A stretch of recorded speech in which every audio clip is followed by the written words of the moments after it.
It's 8:47 a.m. You're sitting in traffic. The same commute you used to skip entirely. The same hour you used to spend with your coffee and your actual work. 2 years ago, half of America's workers said they'd quit before going back to the office 5 days a week. Bold words. So what happened? They folded. Almost all of them. And the data on what happens next? Well, it's not what most people expect. Here's the headline. In January 2025, 51% of workers said they'd rather quit than accept a full return to office mandate. 51%. Fast forward 12 months. That number has collapsed to just 7%. 7. The great compliance, they're calling it. But here's what the headlines miss. The story isn't about who stayed, it's about who left. And more importantly, who's still leaving. Let's rewind to understand what just happened. The pandemic gave millions of workers something they'd never had before. Proof that remote work actually works. Companies that swore they could never go remote found out they could. Workers who thought they needed the office realized they didn't. Everyone adjusted. Then the pendulum swung back. CEOs started talking about collaboration, culture, the intangibles that supposedly require physical presence. Instagram, Amazon, Stellantis, Home Depot. One by one, the 5-day mandates rolled in, and workers, despite all the big talk, started coming back. According to My Perfect Resume's 2026 report, worker willingness to quit over RTO mandates dropped from 51% to just 7% in a single year. That's not a shift. That's a surrender. 12 months and the resistance essentially evaporated. The report's researchers put it bluntly. Employees are accepting things they would not normally accept. They're staying in jobs despite being unhappy. So why the collapse? 2 words: job market. The hiring boom is over. The leverage workers had in 2022 and 2023? Gone. My Perfect Resume found that 74% of workers expect to have the same or less bargaining power for flexibility in 2026. They're not optimistic. But here's where it gets interesting. Because while most workers capitulated, one group didn't, and companies are only now realizing the cost. According to founder reports, the probability of high-skilled employees leaving after an RTO mandate is 77% higher than less skilled workers. 77% higher. Let that sink in. The people you most want to keep are the ones most likely to walk. It gets worse. Founder reports also found that senior employees are 36% more likely to leave than junior workers following RTO mandates. Think about what that means. Your most experienced people, your highest performers, the ones with options, they're the ones leaving. Gartner research cited by MIT Sloan found that high-performing employees are 16% more likely to have low intent to stay if they face an RTO mandate. The people staying are the ones without options, the ones who can't afford to quit. That's not loyalty, that's captivity. Here's the business impact. Companies with strict RTO mandates saw 169% turnover compared to 149% at flexible companies. That's a 13% differential across S&P 500 firms covering more than 3 million workers. The talent drain is measurable. It's real. Yahoo Finance called it brain drain. The workers who stay feel increasingly stuck. The workers who leave take institutional knowledge with them. And the mandates keep coming. CNBC reported that nearly half of all companies will demand 4 or more office days in 2026. 28% are eliminating remote work entirely. Meanwhile, enforcement is ramping up. 37% of companies are now actively tracking attendance, up from just 17% in 2024. So this is the landscape. Companies tightening. Workers complying. Top performers quietly slipping out the back door.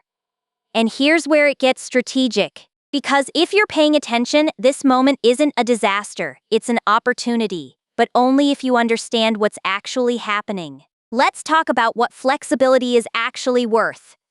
Robert Half found that 85% of workers now say remote work matters more than salary when evaluating jobs. More than salary. Think about that. Location flexibility has become the most valuable benefit in the market, even more than money. And workers are putting their money where their mouth is. 69% would accept a pay cut for remote work. That's up 11% from 2024. This is the arbitrage opportunity. Most companies are forcing 5 days in office. But the best talent wants flexibility. Something has to give. If you're a top performer at a company tightening RTO policies, consider that your leverage with remote-friendly competitors has never been higher. They're actively hunting for people exactly like you. Here's a concrete move. Update your LinkedIn profile today. Set your status to open to work, but visible to recruiters only. This signals availability without alerting your current employer. Before you accept any new role, you might want to get flexibility commitments in writing. Verbal promises about hybrid work have a way of evaporating when leadership changes or business conditions shift. Remember, 80% of companies reported losing talent due to RTO mandates in 2024 alone. The exodus has been happening for 2 years now. But what if you can't leave? What if the job market in your field is tight or you've got circumstances that make switching risky? There's still a play. Companies often have more flexibility than they advertise. The posted policy is rarely the final word, especially for people they want to keep. Consider proposing alternatives. Compressed work weeks. 4 10-hour days instead of 5 8s. Specific in-office days you choose. Remote Fridays. These carve-outs are often available to high performers who simply ask. The key is framing it right. Don't complain about the policy. Instead, propose a pilot. Say you want to test a structure that maximizes your output. Make them prove it doesn't work. And if you're job hunting, you need to read the RTO tea leaves before you accept anything. Too many people take a job only to get hit with a mandate 6 months later. Here's what to look for. Ask about the company's RTO trajectory in the interview. If leadership is already tightening policies, assume full 5-day mandates are coming within 18 months.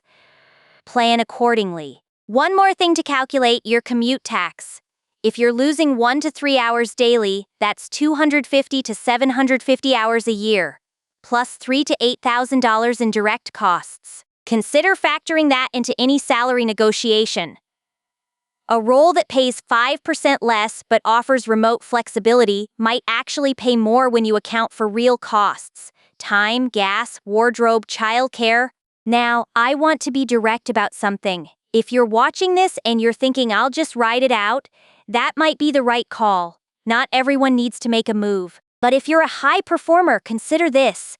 The data shows you're exactly who companies are losing, which means remote-friendly competitors are building entire recruiting strategies around finding you. The great compliance isn't about workers giving up. It's about workers sorting themselves. Top talent flowing to flexibility. Everyone else staying put by necessity. The MIT Sloan article put it perfectly. RTO mandates are how you lose your best performers. The question is whether your company realizes that and what you do with the information. So where does this leave you? Let's break it down into 3 scenarios depending on your current situation. Scenario 1. You're at a company going full RTO and you have options. Start conversations with remote-friendly competitors now. Your leverage is at its peak. Use it before the market shifts again. Scenario 2. You're at a company going full RTO and options are limited. Negotiate internally. Propose pilots. Build a case with data. Many policies have exceptions for people who ask the right way. Scenario 3. You're job hunting. Research every company's flexibility stance before interviews. Get commitments in writing. Calculate the full cost of any commute. Don't sign anything that doesn't work long term. And here's the move that ties it all together. Audit your company's RTO trajectory right now. Look at the last 12 months. Are policies tightening? Is enforcement increasing? That tells you everything. The workers who thrive in this environment won't be the ones who complain loudest. They'll be the ones who read the signals earliest and move strategically. Remember, 77% more likely to leave? That's the gap between top performers and everyone else when RTO mandates hit. Where do you fall on that spectrum? The great compliance has a hidden message. The best talent isn't complying.